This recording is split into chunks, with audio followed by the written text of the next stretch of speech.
avait une ancienne maison qui était une très jolie maison avec des platanes. Elle était très jolie. Elle était, il y a un chêne et elle était à peu près comme ça. Oui, comme ça. Oui. Et alors il y avait un trottoir, Oui. il y avait 2 ou 3 platanes, Oui. il y avait une roseraie, il y avait le puits. Mais la maison était jolie aussi. La maison était très jolie. Très jolie et entretenue. Très bien entretenue. Et devant la maison, il y avait le perroquet qui était perché. Oui. Et il y avait le phonographe. Oui. Bon, et il y avait une boîte à musique. Et alors nous, on aimait beaucoup y aller à cause du phonographe et de la boîte à musique. On tournait comme ça et puis ça nous faisait... Alors il avait un Jaco. Ah oui, oh, le petit Jaco mignon. Oui. Qu'as-tu mangé pour dîner? Jaco, c'était le perroquet. Du rôti de mouton pour le petit Jaco mignon. Quand il arrivait du monde, voilà, il y a quelqu'un. Il arrivait des clients là. E Berlina poteva anch'io che le pose e tutto, le istuere. La marraine, c'était la femme du sorcier, Oui. de Morin. Ah, on l'appelait marraine. Mais nous, on l'appelait marraine, la marraine, parce qu'on y allait beaucoup, on y allait parce qu'il y avait le perroquet, il y avait la boîte à musique, enfin, on y allait tous les jours, nous. Et puis, elle nous gâtait beaucoup, et puis elle aimait s'amuser, alors, bon, elle nous prenait dans ses bras, elle nous disait que je vais vous faire une omelette, des condueos, elle nous tapait sur le derrière, vous la voulez de 2 œufs, de 3 œufs, enfin, bon, comme ça, quoi.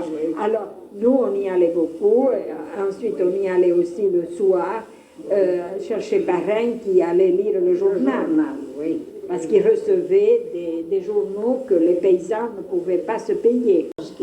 Et il y avait une chambre noire, vous l'avez connue? Oui, io che la vedi delle ore là. Delle ore là, ne sono pas jamais entrati. Une chambre noire, et là, cette chambre, il consultait, disait-il, le diable. Ah, mince.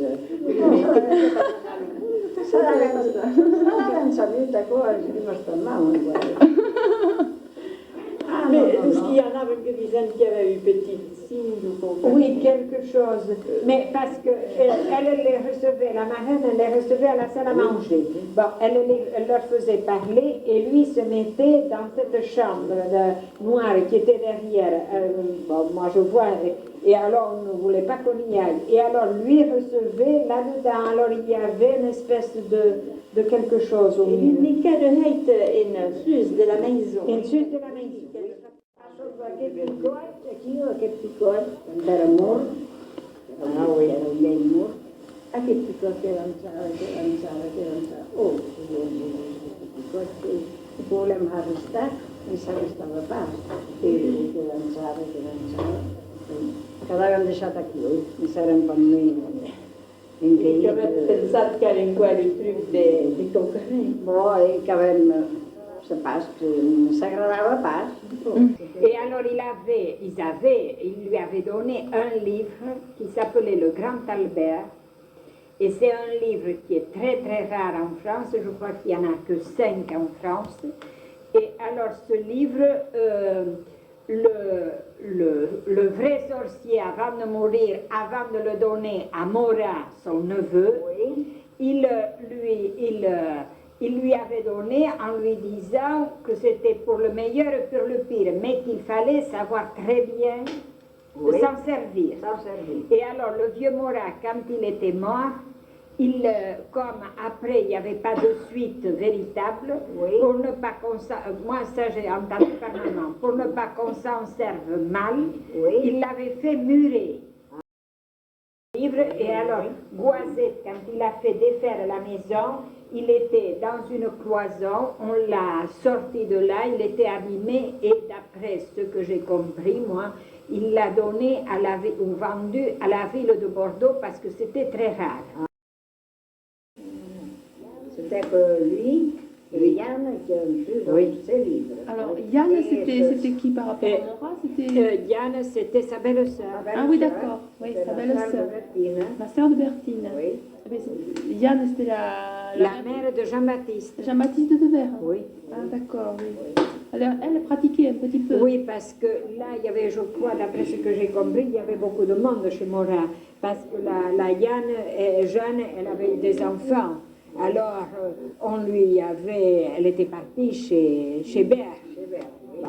Et là, chez Bert, elle n'avait rien pour vivre. Elle n'avait pas de mari pour travailler, elle n'avait rien pour vivre, et il y avait des gosses. Et alors, il lui avait donné un peu de trucs de sorcellerie, et il lui envoyait quelques clients comme ça. Ah oui, d'accord, oui. Et elle avait un livre, elle aussi. Elle avait le livre. Oui, elle avait le Elle avait livre. le livre. Oui, elle avait le livre. Il y en avait, elle n'avait pas beaucoup de travail. Morin en avait davantage ici sur la route. Elle était retirée. Oui. Elle en avait moins. Oh, elle avait de la misère, oui. Bon, beaucoup même de misère. On s'en occupait, quoi. Jeanne de Berre, guérisseuse de petites conditions, après 2 enfants naturels, est parvenue à trouver un époux. Elle est partie la première en 1918. Jean Morat suit en 1919. Anna Labarrère quitte le quartier de Louire cette même année. Et enfin, Bertine décède en 1931. Le nom même de la maison Richard a disparu dans les registres d'état civil. Quand Monsieur disparaît, on parle de la maison de Madame, maison Berre. Puis quand Madame décède, on note le domicile de Monsieur, maison Morat. Que reste-t-il comme vestige de cette ancienne campagne? Presque rien. Aucune tombe. Aucun nom Berre Morat au cimetière d'Habitants. Aucune succession localement. Nous avons entendu que M. Goizet avait démoli la maison Richard. Ce fabricant de meubles de Bordeaux, apparenté à la famille Berre, avait hérité de la propriété. En 1937, il a fait construire une grande villa sur cet emplacement qui existe toujours. Du temps de Jean Morat, il ne reste que le vieux chêne qui étendait sa ramure au-dessus des défilés des patients. De la maison Mirail, le vrai sorcier, il ne reste plus rien, les fourrés ayant envahi les ruines. Seul un château d'eau récent émerge sur l'ancien chemin d'accès.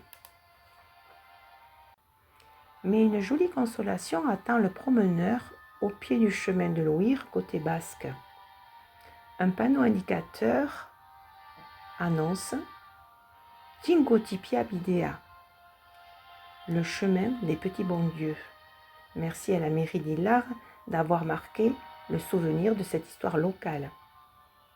Surtout que toutes ces recherches ont favorisé la naissance d'une pièce de théâtre qui s'intitule, elle aussi, Tingotipia. Espérons que cette comédie pittoresque et burlesque saura raconter sur les planches la fameuse histoire des sorciers d'Habitants et leur étrange destin.